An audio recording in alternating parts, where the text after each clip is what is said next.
ओशो के विचार। ओशो कहते हैं मांसाहार उचित है या अनुचित। ओशो के विचार सुनिए। ओशो के विचारों से हम भी बहुत प्रभावित हुए। आप ओशो के विचार सुनिए। योगी होकर और दूसरों की निंदा करोगे, मांस मदिरा और भांग जो पिएंगे, अभी भी तुमसे मांस नहीं छूटा, मदिरा नहीं छूटा और अभी भी तुम भांग और गांजा जैसे मादक पदार्थों में डूबते हो। एक बात ख्याल रखना, जो जागे वह तुम्हारे शराब या मांस मदिरा के विपरीत किन्हीं और कारणों से है। तुम भी इनके विपरीत होते हो, लेकिन तुम्हारे कारण भिन्न हैं। तुम कहते हो मदिरा मत पीना क्योंकि व्यर्थ पैसे की हानि होती है, स्वास्थ्य खराब होता है, पत्नी बच्चे भूखे मरेंगे, इसलिए मत पीना। यह कोई कारण ज़्यादा देर तक साथ देने वाला नहीं है। समझो कि तुम्हारे पास काफ़ी सुविधा है और तुम्हारे पास मदिरा पीने से, खाने से बच्चे पत्नी भूखे नहीं मर पाएंगे, तो फिर क्या अड़चन। तो यह शिक्षा गरीबों के लिए होगी, अमीरों के लिए नहीं। उनके लिए कोई अड़चन नहीं होनी चाहिए।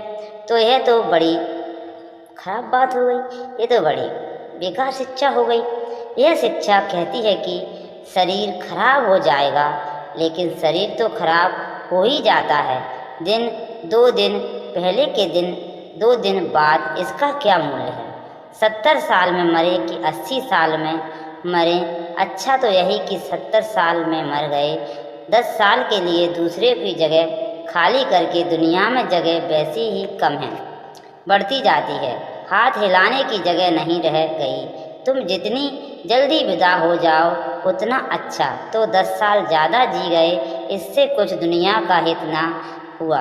मनुष्य जाति का कोई कल्याण फिर 10 साल पहले मरे कि 10 साल बाद मेरे फर्क क्या पड़ता है, मुझे क्या फ़र्क पड़ता है। 10 साल रह जाते हैं कुछ लोगों को और कुछ और धन इकट्ठा करके तो जोड़ी में कुछ और भरते हैं, अपनी तिजोरी में कुछ और माल भर लेते हैं। कुछ लोग तुमसे परेशान होते और क्या होता, और तुम्हारी ज़िंदगी थी ही क्या। कोई तुमको और कहता कि और जियो कि और नहीं जियो। कोई संगति थी नहीं, कोई संगीत था नहीं। लंबा जीवन जी के भी क्या करेंगे। यह तर्क कोई काम नहीं आने वाले, और फिर यह तर्क सही भी नहीं, क्योंकि शराब पीने वाले भी लंबे जीते देखे जाते हैं। शराबी जल्दी नहीं मरते।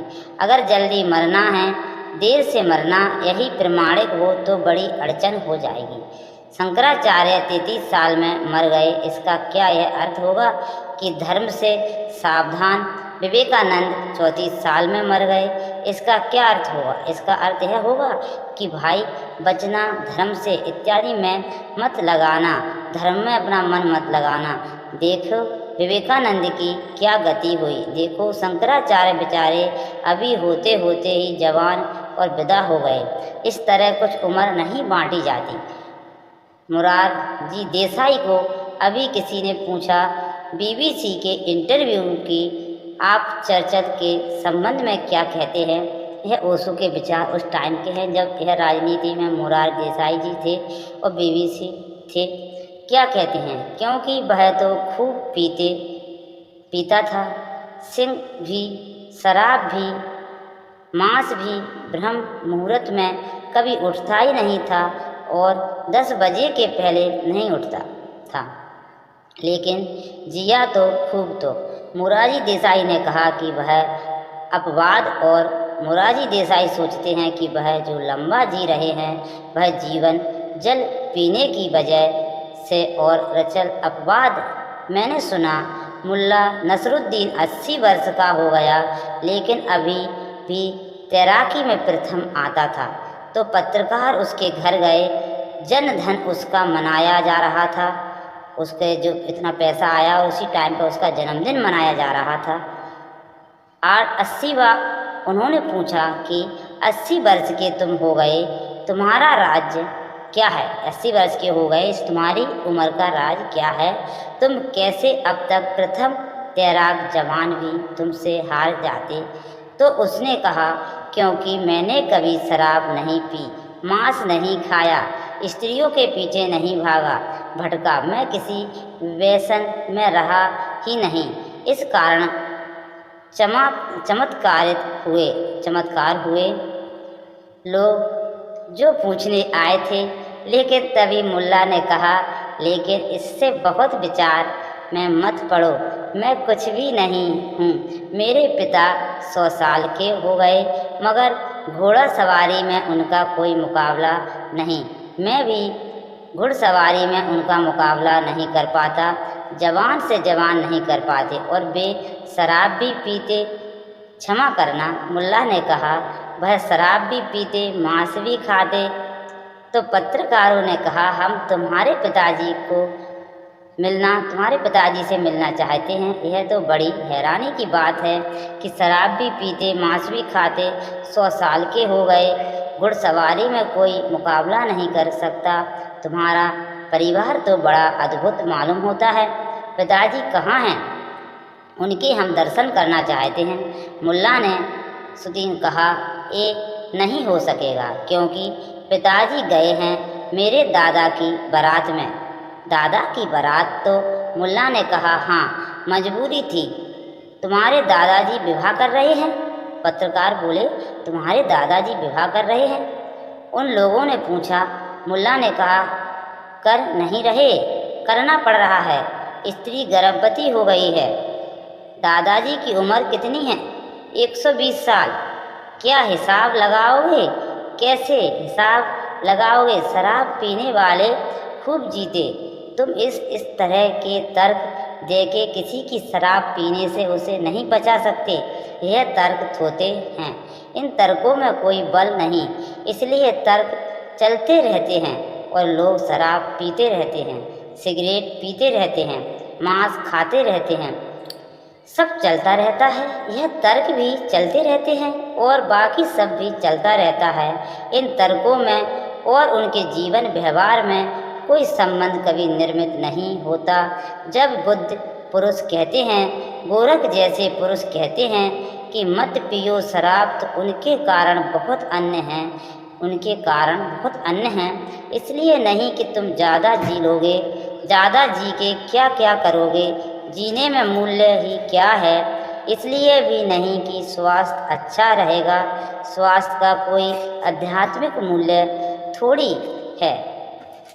रुग्ण व्यक्ति भी परमात्मा को पा सकता है और स्वस्थ व्यक्ति हो सकता है। इसलिए परमात्मा को न पा सके कि स्वस्थ के कारण संसार में उलझा रहता है। अभी तो मैं स्वस्थ हूँ, राम का स्मरण अंत में अभी तो भोग ले। 4 दिन की जिंदगी है, अभी तो मजा कर ले। नहीं, ये थोथे सिद्धांत किसी सहारे के नहीं हैं। फिर गोरख जैसे व्यक्ति क्यों कहते? उनके कहने का कारण बड़ा अनूठा है। तुम चकित हो गए जानकर, मैं भी चकता हूँ। तुम शराब से मुक्त हो जाओ, लेकिन मेरा कारण वही नहीं है जो मुरारजी देसाई का है। मैं भी चाहता हूँ कि तुम शराब से मुक्त हो जाओ, क्योंकि और बड़ी शराब है। अगर तुम इसी में उलझे रहे तो उस बड़ी शराब को तुम कभी न पास पाओगे। मैं तुम्हें असली मधुशाला में ले चलना चाहता हूँ, इसलिए झूठी मधुशाला से छुड़ाना चाहता हूँ। ओशो कहते हैं, आपको झूठी मधुशाला से छुड़ाना चाहता हूँ। परमात्मा शराब है, और ऐसी शराब की जिसने पी सदा के लिए पी ली, और ऐसी बेहोशी की जो आई तो आई, और ऐसी बेखुदी कि फिर कभी टूटती नहीं। ये तो तुम जो बाजार से खरीद के पी लेते हो, ये तो सांझ भी पी लोगे, सुबह टूट जाएगी, फिर वहीं के वहीं, फिर वहीं बेचैनी, फिर वही तनाव, फिर वही चिंताएं। थोड़ी देर को भुला सकते हो शराब में डूबा के, मगर मिटा ना सकोगे। एक ऐसी भी शराब है जहाँ चिताएं मिट जाती हैं। मैं तुम्हें वही शराब देना चाहता हूँ। ध्यान शराब है, प्रार्थना शराब है, और जब कोई मंदिर जीवित होता है तो मधुशाला ही उसका ढंग होता है। मैं भी तुम्हें चाहता हूँ कि शराब ना पियो, लेकिन मेरा कारण बड़ा उल्टा है। इसलिए मैं चाहता हूँ कि छोटी छोटी शराब में उलझ रहे तो हो तुम, बड़ी शराब को पियोगे। असली शराब कब पियोगे? यह सड़क के किनारे गंदे डिब्बे पानी के जो भरे, इन्हीं से जल पीते रहे तो मानसरोवर की यात्रा करनी है या नहीं करनी है? तो उस स्वच्छ इस फाटक जैसे स्वच्छ जल को कंठ के भीतर उतारना है या नहीं उतारना? मैं तुम्हें शराब छोड़ने को इसलिए नहीं कहता कि कोई नीतिवाद कि शराब पीने से कोई बहुत बड़ा पाप हुआ जा रहा है। खाक पाप होगा। शराब तो शुद्ध शाकाहार अंगूर का निचोड़ हुआ रस, क्या पाप होने वाला है? अंगूर खाने से नहीं होता, शराब पीने से कैसे हो जाएगा? शराब पीने से तो तुम नरक में नहीं पड़ जाओगे, लेकिन हाँ, शराब पीने से तुम्हें स्वर्ग की शराब नहीं मिल पाएगी, उससे तुम्हें वंचित रह जाओगे। मैं चाहता हूँ कि तुम्हारे हाथ में कंकड़ पत्थर छूट जाएं, क्योंकि हीरो की खदान मौजूद है। तुम क्यों कंकड़ पत्थर से अपनी झोली भरते हो? मोरारजी देसाई और मेरे भक्त में जमीन आसमान का भेद। उनकी दुश्मनी है तुम्हारे कंकड़ पत्थरों से। वो कहते हैं छोड़ो कंकड़ पत्थर बुरे। मैं कहता हूँ कंकड़ पत्थर से मेरी कोई दुश्मनी नहीं, मगर हीरे जवाहरात तुम्हारी झोली कंकड़ पत्थर से भरी रही तो हीरे जवाहरात ऐसे ही पड़े रह जाएंगे, जिनको पा लेने का तुम्हें हक था, जो तुम्हें पाने ही चाहिए थे, जिनको बना पाए। तुम्हारी नियति कभी पूर्ण नहीं होगी। भेद ख्याल कर लेना, भेद बहुत बुनियादी। मैं भी तुमसे कहता हूँ मांस छोड़ो, लेकिन इसलिए नहीं कि मांस खाओगे तो नरक जाओगे, इसलिए नहीं कि मांस खाओगे तो हिंसा हो जाएगी। इन सब छोटी बातों से मुझे कोई प्रयोजन नहीं, क्योंकि अगर मांस खाने वाले सारे लोग नरक जाते तो जीसस नरक में होंगे, रामकृष्ण परम नरक में होंगे, क्योंकि बंगाली लोग बिना मछली के चलें, मछली भात के बिना चल ही नहीं सकते। रामकृष्ण परमहंस मछली तो खाते ही रहे, नरक में होंगे। ये छोटी छोटी बातें, इनका कोई मूल्य नहीं, मगर इतना जरूर है, इनसे सिद्ध होता है कि रामकृष्ण परमहंस की संवेदना जितनी गहन हो सकती थी उतनी ना हो पाई होगी। थोड़ा सा पर्दा रह गया। हृदय जितना प्रेम पूर्ण होना चाहिए था ना हो पाया होगा।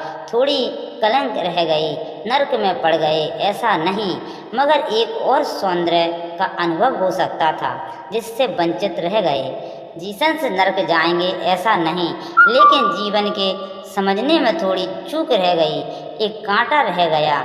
वह कांटा भी निकल सकता था, निकल ही जाना चाहिए था। और मुझे लगता है कि जीसस अगर थोड़े ज़्यादा दिन जिंदा रह गए होते, जवान मर गए, मार डाले गए, तो शायद कांटा निकल जाता। अभी उम्र कम थी और सारे लोग मांसाहारी थे जिनके बीच वह पैदा हुए थे।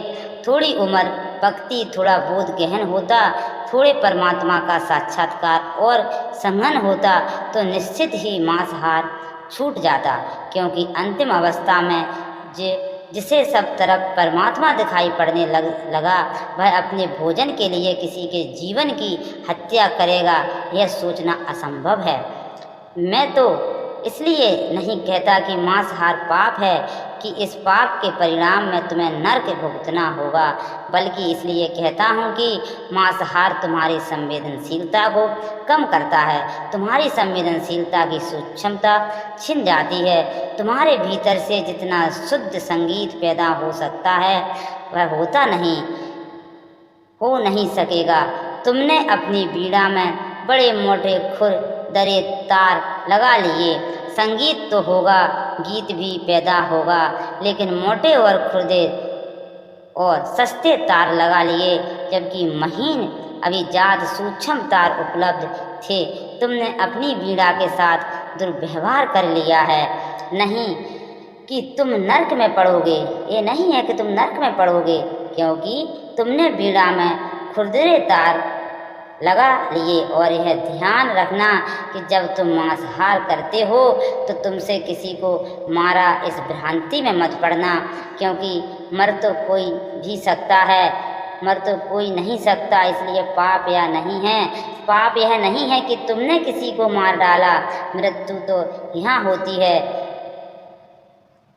मृत्यु तो यहाँ होती ही नहीं, मारने का तो कोई उपाय ही नहीं, सिर्फ तुमने देह छीन ली एक आत्मा की, वह आत्मा नहीं देह ले ली। सवाल हत्या का नहीं है, सवाल इसका है कि तुम देह छीन सके। सवाल तुम्हारा है, वह आत्मा तो नहीं देह ले लेगी, नया गर्भ ले लेगी, कोई मरता नहीं है। कृष्ण कहते हैं हन्य तो हन्य माने शरीर नहीं, शरीर के मरने से उसकी मृत्यु होती, मगर सवाल तुम्हारा है। तुमने संवेदन शून्यता दिखलाई, तुम्हारे भीतर हार्दिक नहीं है, तुम थोड़े पथरीले हो, तुम कोमल नहीं हो, और तुम कोमल नहीं हो तो तुम्हारे भीतर का कमल नहीं खिलेगा, यह खिला नहीं रहेगा। एक आध पंखी अनंत रह जाएगी। परम चित्त की अवस्था में मांसाहार असंभव है, और जो परम चित्त अवस्था चाहते हैं उन्हें यह बोध रखना चाहिए। तो ठीक कहते हैं गोरख जोगी होए पर निधा झके मदमास अरु, भांग जो भक एक उत्तर से पुरीसा नरक जाए। ऐसे मैंने हजारों लोगों को नरक जाते देखा है। सती सती भांस श्री गोरख राय, मैं सच सच कह रहा हूँ, किसी की निंदा नहीं कर रहा हूँ, जो तथ्य उतना ही निवेदन कर रहा हूँ, और जो सच को सुन लेगा उसकी ज़िंदगी में क्रांति शुरू हो जाती है। अब रहीम मुश्किल में पड़ी गाड़ी, दो काम सांचे से तो जग नहीं, झूठे मिलन राम जिसने सच को सुना सच को समझा, उसके जीवन में क्रांति का क्षण आ गया। उसे एक बात दिखाई पड़ने लगेगी कि अगर सच की मान सकें, सच को मैं मान लूँ, सच पर मैं चलूँ तो राम मिल सकते हैं, लेकिन जग अपने आप खो जाएगा।